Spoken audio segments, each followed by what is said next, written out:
ویلویٹڈ آپ نے بتایا ڈیزیز ہوتی ہیں لیڈیز میں، تو اس کی کیا وجہ ہوتی ہے؟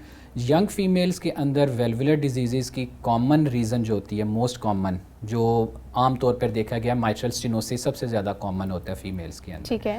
تو اس کی ریزن یہ ہوتی ہے ریومیٹک فیور، جس کو ہم اپنی زبان میں جوڑوں والا بخار کہتے ہیں. اچھا. ہوتا ہوتا یہ ہے کہ بچپن میں کبھی بخار ہوا، وہ بخار دوسرے بخار سے تھوڑا ڈفرینٹ اس طرح ہوتا ہے کہ اس کے اندر جوڑوں میں درد ہوتی ہے.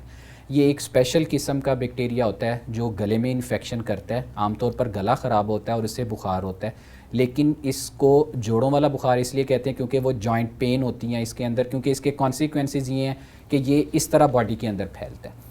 اس کی کمپلیکیشنز جو ہوتی ہیں لیٹر ان دا لائف، وہ یہ جا کے ہارٹ، جسم کے ڈفرینٹ حصوں کے اوپر افیکٹ کرتی ہیں، جس کے اندر ہارٹ بھی شامل ہے.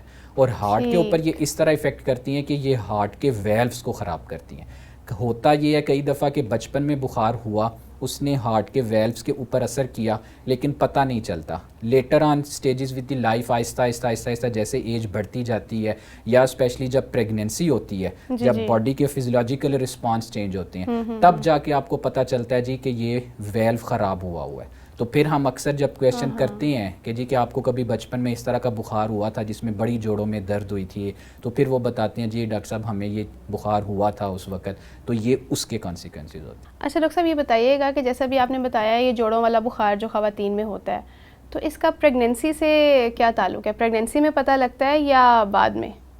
یہ جوڑوں والا بخار فیمیل میل دونوں کو ہو سکتا ہے. زیادہ کامنلی جو ویل پریزنٹیشن ہمارے پاس آتی ہیں وہ فیمیلز کے اندر آتی ہیں. اچھا اچھا. یہ موسٹلی ایسمپٹومیٹک ہوتا ہے، یعنی کہ اس کی علامتیں نہیں ہوتی، بیماری اندر موجود ہوتی ہے لیکن مریض کو پتہ نہیں ہوتا.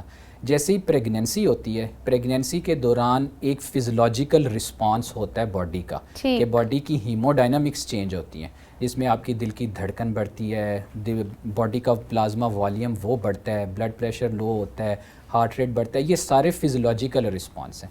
تو جب فزیولوجیکل رسپانس بڑھتا ہے، ہارٹ کی ڈیمانڈ بڑھتی ہے، تو جو نارمل ویلوز ہوتے ہیں وہ تو اس کو ٹالریٹ کر لیتے ہیں، تو پیشنٹ کو کوئی سمٹمز نہیں ہوتے.